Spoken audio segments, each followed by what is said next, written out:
दर्शक महानुभावहरू नमस्कार। तपाईहरू अहिले हेर्दै हुनुहुन्छ स्मार्ट खबर।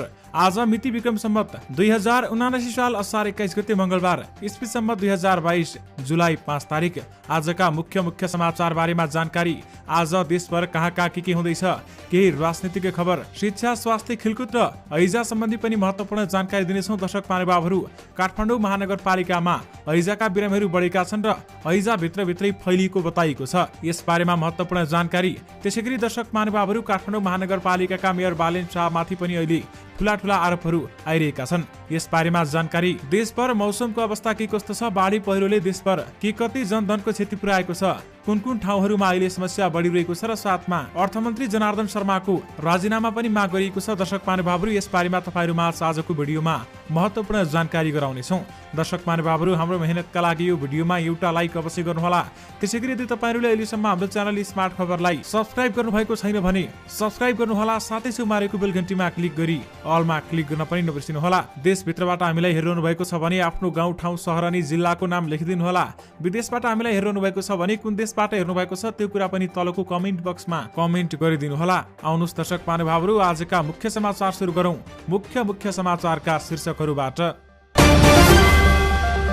पोखराका निवर्तमान मेयर जीसीको कार्यकाल सकिनु 2 दिन अघि नै 38 रोपनी जग्गा सेटिङमा ठेक्का। रुग्ण ठेक्काको म्याद 1 वर्ष थप 5 अर्बसम्मका ठेक्का नेपालीलाई। म्याद बुझ्नुपर्ने भएपछि घुस प्रकरणमा मुछिएका अधिवक्ता पोखरेल सम्पर्कविहीन। महाभियोग प्रस्तावमाथि छिट्टै छलफल हुन्छ भन्दै कानुन मन्त्री बन्दीले भने। लास जलाउने दाउरा समेत नपाएको भन्दै वन व्यवस्थापन समूह विरुद्ध प्रदर्शन। रारा तालमा पुग्यो बिजुली। पहिरोले खोटाङमा 9 घर विस्थापित, 23 घर उच्च जोखिममा। पछिल्लो 24 घण्टामा नेपालमा थप 40 जनामा कोरोना संक्रमण पुष्टि। काठमाडौँ उपत्यकामा भित्रभित्र फैलियो हैजाको संक्रमण। नेपालमा हवाई जहाज भन्दा विमानस्थल धेरै। अर्थतन्त्रमा परेको दबावलाई निकासा दिने गरी मौद्रिक नीति आउँछ भन्दै राष्ट्र बैंकका गभर्नर महाप्रसाद अधिकारीले भने। कूटनीतिक नियोगलाई विलासिताका वस्तु आयात गर्न रोकटोक छैन भन्दै उद्योग मन्त्रालयले भन्यो। सरकारलाई आयल निगमको पत्र, पैसा नभएर इन्धन आपूर्ति रोकिन सक्छ। अप्पर सोलु हाइड्रोको आइपिओ खुला। राष्ट्रिय प्रजातन्त्र पार्टी नेपालले एकता वार्ता अघि बढाउने।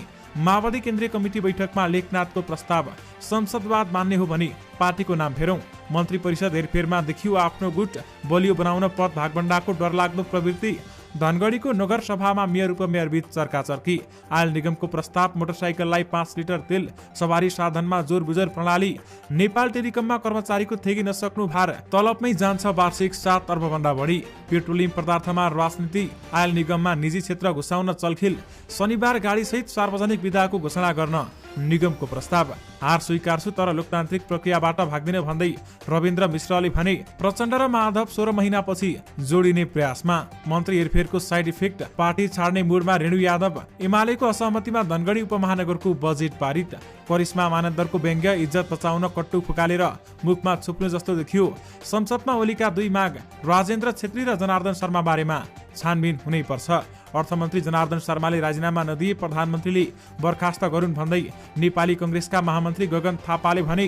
आयल निगमको प्रस्ताव, अब गाडीलाई 20 लिटर र बाइकलाई 5 लिटर मात्र इन्धन दिइने। अर्थ मन्त्रालयको फुटेज डिलिट गरेको आरोप लगाउँदै ओलीले गरी छानबिनको माग। फेरि बढ्यो कोरोना संक्रमण, नयाँ भेरिएन्ट पत्ता लगाउन जिन सिक्वेन्सिङ। केपी ओलीको कडा प्रश्न, सीसीटीभी ठेलामा मकै पोल्नेले मान्नुपर्ने, अर्थमन्त्रीले मान्नु नपर्ने। प्रदर्शनकारी र प्रहरीबीच झडप हुँदा 14 जना घाइते। काठमाडौँ महानगरपालिकाका मेयर बालेन शाह ठूलो समस्यामा। अब सुन्नुहोस् पुरा समाचार। घुस प्रकरणमा मुछिएका कानुन व्यवसायी एवं नेपाल बार एसोसिएसनका पूर्व कोषाध्यक्ष रुद्र प्रसाद पोखरेल सम्पर्कविहीन भएका छन्। नेपाल कानुन व्यवसायी परिषदको सचिवालयले पटक प्रयास गर्दा पनि उनको हातमा म्याद थमाउन सकेको छैन। परिषदको अनुशासन समितिले उनलाई स्पष्टीकरण समितिको म्याद थमाउने प्रयास गरिरहेको छ। हाम्रो कर्मचारी एकपटक उहाँको अनामनगर स्थित कार्यालयमा जानुभएको रहेछ।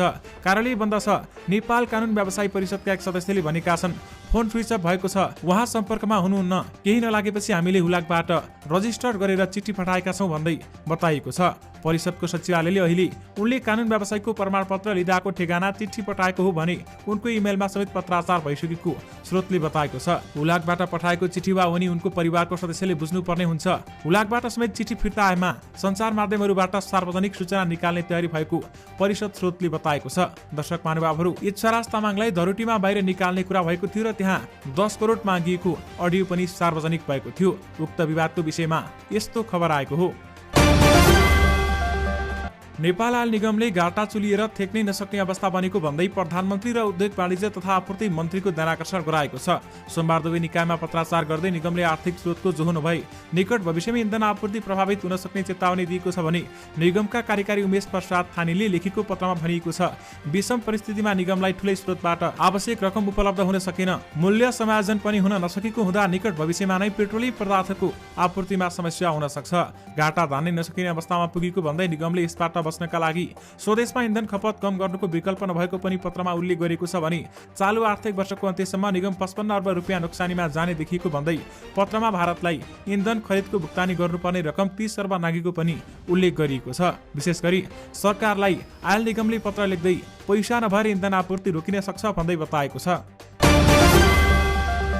धनगढी उपमहानगरपालिकाको 8औं नगरसभाको तेस्रो बैठकमा मेयर र उपमेयर बीच चर्काचर्की भएको छ। सोमबार दिउँसो 2 बजे नगर प्रमुख गोपाल हमालले मन्तव्य राखेसँगै बैठक सुरु भएको थियो भने हमालले उपमहानगरपालिकाले ल्याएको 1 अर्ब 93 करोड बजेटका केही दायित्वका कारण 10 करोड काट्नु परेको बताएका थिए र त्यो कुन शीर्षकमा काटियो भन्ने कुराहरू अहिलेको बजेटमा रहेको उहाँले बताउनु भएको छ। बजेट काट्नु पर्दा दुःख लागेको छ, धेरै मान्छेको दबावका कारणले यो पनि काम गर्नु पर्यो त्यो पनि काम गर्नु पर्यो भन्ने माग आएका छन्। उनले भने आफ्नै इच्छा भए पनि 500 मिटर सडक समेत बनाउन सक्ने अवस्था यो बजेटमा छैन। पुराना दायित्व तिर्ने र पुराना योजनाहरूलाई सम्पन्न गर्ने यो वर्षलाई त्यसका रूपमा राखेका छौं भन्दै बताएको छ। उनले धनगढी उपमहानगरपालिकाको आर्थिक विधेयक 2079 र विनियोजन विधेयक 2079 माथि छलफल गर्न कार्यदललाई अनुमति दिएका थिए।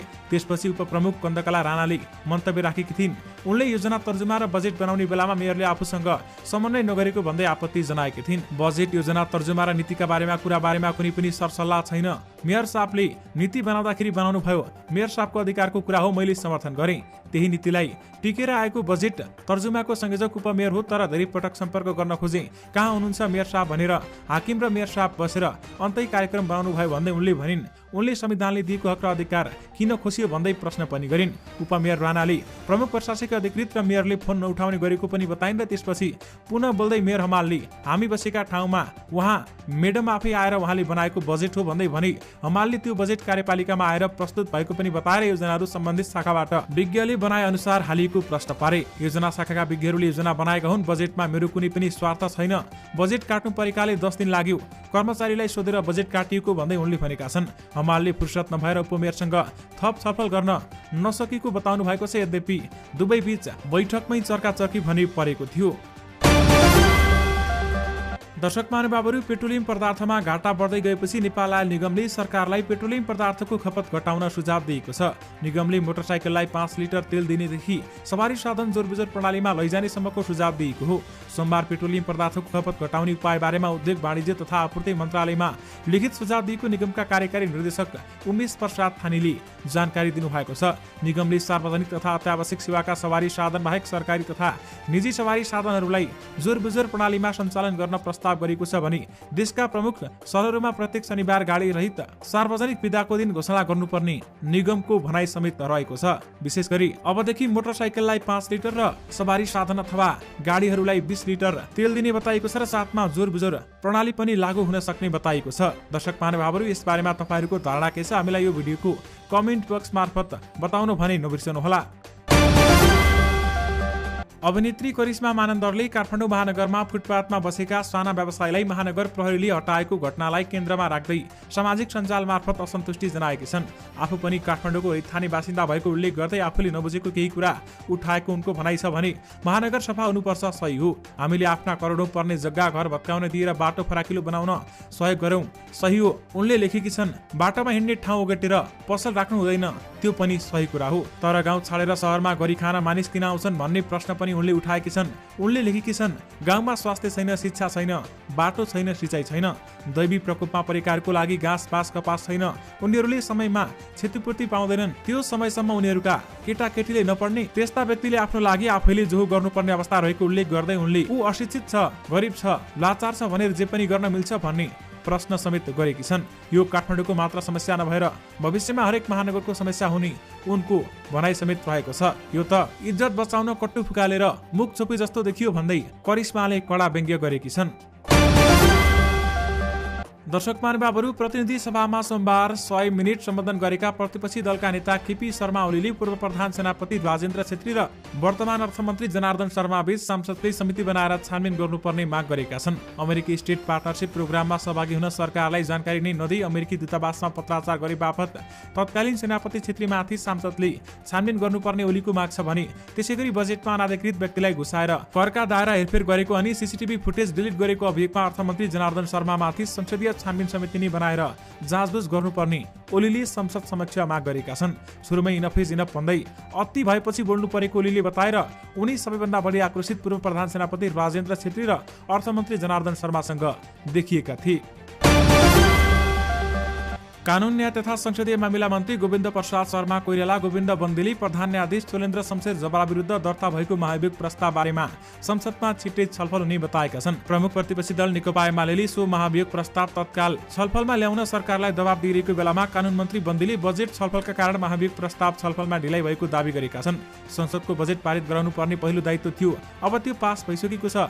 बजेट पास भइसकेपछि बाँकी रहेको विधेयकहरू आउँदैछ भन्दै उहाँले बताउनु भएको छ र साथमा महाभियोग प्रस्तावमाथि छिट्टै छलफल हुन्छ भन्दै कानून मन्त्री बन्देले बताउनु भएको हो। कर्णाली प्रदेशको मुगु जिल्लामा अवस्थित रारा ताल क्षेत्रमा बिजुली उपलब्ध भएको छ।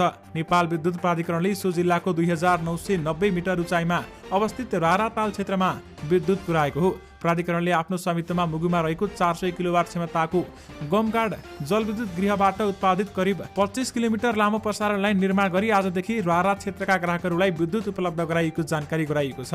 हाल त्यस क्षेत्रमा सौर्य ऊर्जाबाट घरायसी प्रयोजनमा मात्र विद्युत प्रयोग हुँदै आएको थियो भने अब जलविद्युत गृहबाट उत्पादित विद्युत 24 घण्टा आपूर्ति हुनेछ भने रारा ताल परिसरमा सञ्चालनमा रहेका होटल कार्यालय र छेउछाउका घरहरूले विद्युत आपूर्ति पाएका छन्। लगातारको वर्षासँगै विभिन्न ठाउँमा झरेको पहिरोका कारण खोटाङमा 9 घर विस्थापित भएका छन् भने 23 घर उच्च जोखिममा परेका छन्। डिक्तेल, रूपाकोट, मसुवागढी नगरपालिका 6, केपिलासगढी गाउँपालिका 2 र राभा बेसी गाउँपालिका 1 घर विस्थापित भएका हुन्। डिक्तेल, रूपाकोट, मजुवागढी नगरपालिका 12 जालपाका जितबहादुर राई, भीमबहादुर राई, कर्णबहादुर राई, रामिरा राई, शारदा राई र धनकुमार विश्वकर्माको परिवार विस्थापित भएका छन् भने वर्षाका कारण जमिन फाटेर गाउँ नै चिराचिरा परेपछि 6 परिवार विस्थापित भएको प्रहरीले जनाएको छ। विशेष गरी पहिरोले खोटाङमा 9 घर विस्थापित भएका छन् भने 23 घर उच्च जोखिममा रहेको बताइएको छ। पछिल्लो 24 घण्टामा नेपालमा थप 40 जनामा कोरोना भाइरस कोभिड-19 को संक्रमण पुष्टि भएको छ भने कसैको पनि मृत्यु भएको छैन। स्वास्थ्य जनसङ्ख्या मन्त्रालयका अनुसार 1847 जनाको पीसीआर परीक्षणमा 34 जना र 1163 जनाको एन्टिजेन परीक्षणमा 6 जना गरी 40 जनामा कोरोना संक्रमण पुष्टि भएको हो। पछिल्लो 24 घण्टामा कोरोनाबाट 19 जना निको भएका छन् भने हाल देशभर 348 जना सक्रिय संक्रमित रहेका छन्, जसमध्ये 344 जना होम आइसोलेसनमा रहेका छन् भने 4 जना संस्थागत आइसोलेसन र 4 जना आइसियुमा रहेका छन्। यस्तै 1 जनाको भेन्टिलेटरमा राखेर उपचार भइरहेको स्वास्थ्य मन्त्रालयले जनाएको छ। त्यसैगरी दर्शक महानुभावहरू, नेपालमा ओमिक्रोन भेरिएन्टको नयाँ उपप्रजाति BA.5 पुष्टि भएको छ भने धुलिखेल अस्पतालले गरेको जिन सिक्वेन्सिङका क्रममा ओमिक्रोनको उपप्रजाति BA.5 पुष्टि भएको स्वास्थ्य जनसङ्ख्या मन्त्रालयका सहप्रवक्ता तथा आपतकालीन स्वास्थ्य व्यवस्था केन्द्र HOC का प्रमुख डाक्टर समीर अधिकारीले बताउनु भएको छ। पछिल्लो केही दिनता नेपालमा संक्रमितको संख्यामा वृद्धि भइरहेको अवस्थामा ओमिक्रोनको भेरिएन्टको नयाँ उपप्रजाति BA.5 भेटिएको भने भेरिएन्ट समुदायमा रहेको र संक्रमितको संख्या बढ्दै गएको अवस्थामा उपप्रजातिहरू भेटिने सम्भावना हुन्छ। अहिले हाम्रोमा संक्रमण बढ्दै गएको अवस्थामा 1 जना संक्रमितमा यसअघि ओमिक्रोन भेरिएन्ट जस्तो देखिएको थियो भने त्यसमा अलि परिवर्तन भएको रिपोर्ट आएको हो। अरू विस्तृत रूपमा त हामी पनि अध्ययन गर्दैछौँ भन्दै डाक्टर अधिकारीले बताउनु भएको छ। यानि कि फेरि कोरोना संक्रमण बढ्न थालेको छ भने नयाँ भेरिएन्ट पत्ता लगाउन जिन सिक्वेन्सिङ पनि गर्न थालिएको छ। नेपाली कंग्रेसका महामन्त्री तथा सांसद गगन कुमार थापाले अर्थमन्त्री जनार्दन शर्माले पदबाट राजीनामा दिनुपर्ने बताएका छन्। सोमबार प्रतिनिधि सभाको बैठकपछि सञ्चारकर्मीहरूलाई प्रतिक्रिया दिँदै महामन्त्री थापाले अर्थमन्त्री जनार्दन शर्माले पदबाट राजीनामा दिनुपर्ने बताएका हुन्। अर्थमन्त्री शर्माको सम्बन्धमा संसदभित्र र बाहिर प्रश्नहरू उठेकाले राजीनामा दिनुपर्ने उनले बताएका छन्। उनले अर्थमन्त्रीले स्वेच्छाले राजीनामा नदिएमा प्रधानमन्त्रीले पदबाट हटाएर तत्काल राजीनामा दिनुपर्ने बताए। उनले यस विषयमा छानबिन नगर्ने हो भने गलत नजिर बस्ने भएकाले छानबिनमा दोषी देखिए कारबाही गर्नुपर्ने बताएका छन्। धनगढी उपमहानगरपालिकाकी उपप्रमुख एमालेबाट निर्वाचित जनप्रतिनिधिको असहमतिमा उपमहानगरपालिकाको आगामी आर्थिक वर्ष 2079-80को बजेट पारित भएको छ। सोमबार बसेको 8औं नगरसभाको तेस्रो बैठकमा उपप्रमुख कन्दकला राणासहित एमालेबाट निर्वाचित जनप्रतिनिधिहरूले असहमति जनाउँदा पनि नगर प्रमुख गोपाल हमालले आगामी आर्थिक वर्षको बजेट बहुमतले पास भएको घोषणा गरेका हुन्। जनता समाजवादी पार्टी नेपालका अध्यक्ष उपेन्द्र यादवले मन्त्रीहरू हेरफेर गरेपछि पार्टीभित्र असन्तुष्टि झनै चुलिएको छ। भौतिक तथा पूर्वाधार मन्त्रीबाट फिर्ता बोलाएपछि जसपाकी कार्यकारिणी सदस्य रेणु यादवले मन्त्री हेरफेरको प्रतिक्रिया अथवा प्रक्रिया प्रति असन्तुष्टि जनाएकी छन्। पार्टीबाट राजीनामा दिने मनस्थितिमा नै पुगिसकेको उनी निकट नेताहरूले बताएका छन्। यादवले आफ्ना निकट नेताहरूसँग छलफलमा सो कुरा राखेको ती नेताले हामीलाई बताउनु भएको छ। छलफलबाट आउने निष्कर्षबाट उनले आगामी दिनमा कदम चाल्ने बताइएको छ भने उनको असन्तुष्टि मन्त्रीबाट हटाउनेमा भन्दा पनि एकजनालाई यथावत राख्नेमा रहेको ती नेताको भनाइ छ। कार्यकारिणी समितिको बैठकमा छलफल हुँदा 4 जना मन्त्रीलाई फिर्ता बोलाउने र नयाँ 4 जनालाई पठाउने निर्णय भएको थियो। 2077 साल फागुन 24 गते नेकपा माओवादी केन्द्रको केन्द्रीय कार्यालय पेरिस डाँडामा तत्कालीन नेकपाका पुष्पकमल दाहाल प्रचण्ड र माधव कुमार नेपाल पक्षको स्थायी समिति बैठक बोलाइएको थियो। त्यसको ठिक एक दिन अघि फागुन 23 गते सर्वोच्च अदालतले एमाले र माओवादी केन्द्र विरुद्धाउने फैसला गरेको थियो भने साबिकको नेकपामा केपी शर्मा ओलीको स्वेच्छाचारिता विरुद्ध सङ्घर्षमा सहकार्य गरेका प्रचण्ड माधव त्यति बेलामा औपचारिक रूपमा अलग हुने गरी विदाय भेट गर्दै थिए भने किनकि सर्वोच्च अदालतको फैसला अनुसार नेकपा खारेज भएर नेकपा एमाले र नेकपा माओवादी केन्द्र अस्तित्वमा आउने वातावरण बनेको थियो। त्यो अवस्थामा माधव कुमार नेपाल पक्ष एमालेमै फर्किने तयारीमा थियो। तत्कालीन नेकपाको प्रचण्ड र माधव पक्षको स्थायी समिति बैठक बसेर माधव नेपाल र जलनाथ खनाल पक्ष एमालेमै फर्किएर सङ्घर्ष गर्ने निर्णय गरे पनि प्रचण्ड पक्ष माओवादी केन्द्र पुनर्गठन गरेर जाने अवस्थामा पुगेको थियो। दर्शक महानुभावहरू त्यही कुरा फेरि पनि आउन थालेको छ। विशेष गरी प्रचण्ड र माधव 16 महिनापछि फेरि जोडिने प्रयासमा रहेका छन्। विवेकशील साझा पार्टीका तत्कालीन अध्यक्ष रविन्द्र मिश्रले वैचारिक विमतिहरूलाई शिष्टतापूर्वक ग्रहण गर्दै अघि बढ्ने बताएका छन्। उनले हार स्वीकार गर्ने तर लोकतान्त्रिक प्रक्रियाबाट नभाग्ने बरु एउटा बलियो देशभक्त कल्याणकारी लोकतन्त्रवादी पार्टी निर्माण गर्ने प्रयासमा आफ्नो साथ रहने प्रतिबद्धता व्यक्त गरेका छन्। सोमबार सामाजिक सञ्जाल फेसबुकमा अध्यक्ष मिश्रले आफ्नो जन्मदिनमा पाएको शुभकामना सन्देशले आफूलाई शक्ति प्रदान गरेको बताएका छन् भने जन्मदिनमा अरू वर्ष पनि धेरै शुभेच्छकहरूले शुभेच्छा प्रकट गर्नुभयो, खुसी लाग्यो। तर यो वर्ष आज पाएका सन्देशहरूले खुसी सँगसँगै मलाई ठूलो शक्ति पनि प्रदान गरेको छ। तपाईहरू सबैलाई नमन गर्न चाहन्छु भन्दै मिश्रले भनेका छन्। नेपाल आयल निगमले शनिबार गाडी रहित सार्वजनिक विदाको घोषणा गर्न प्रस्ताव गरेको छ। निगमले निरन्तर कम्पनी घाटामा रहेको र निकट भविष्यमै पेट्रोलियम पदार्थको आपूर्तिमा समस्या देखिन सक्ने भन्दै शनिबार गाडी रहित सार्वजनिक विदाको घोषणा गर्न प्रस्ताव गरेको छ।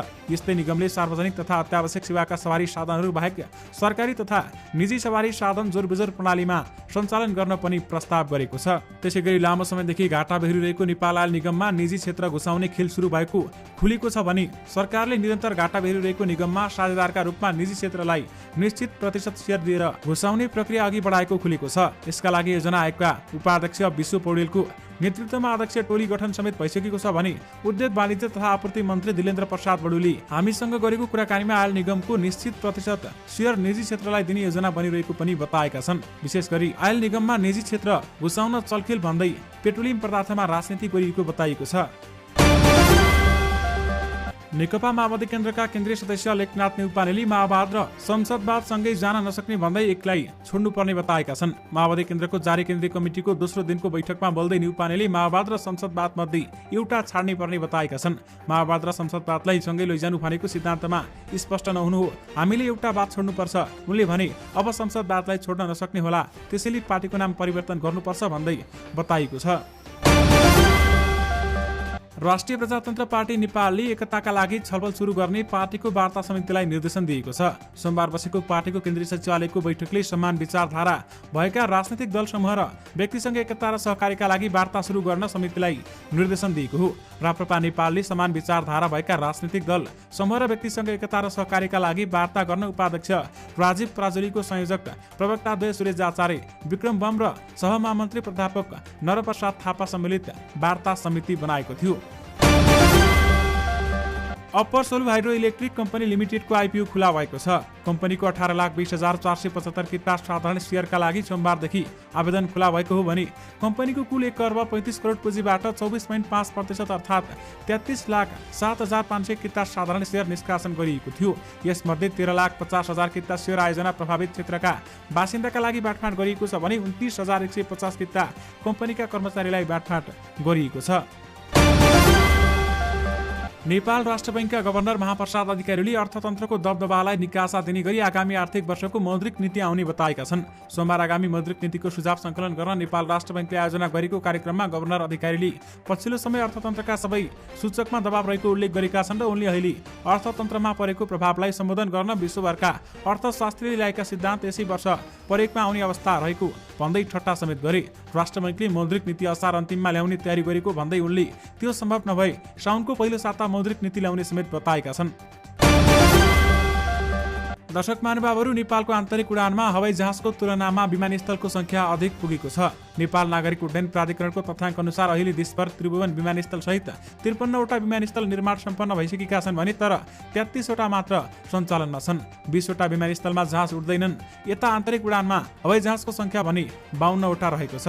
नेपाल वायुसेना निगमले उडाइरहेका 2वटा ट्विनेटर जहाज सहित 52वटा जहाजले त्रिभुवन विमानस्थल सहित 33वटा विमानस्थलमा सेवा दिएका छन्। नेपालमा यात्रु संख्याका हिसाबले तराई भेकमा विमानस्थलमा अधिक भिडभाड छ भने यसबाहेक पर्यटकीय क्षेत्रमा रहेका विमानस्थल बढी व्यस्त रहेका छन्। दर्शक महानुभावहरू, नेपालमा हवाई जहाज भन्दा धेरै विमानस्थल भएका छन्।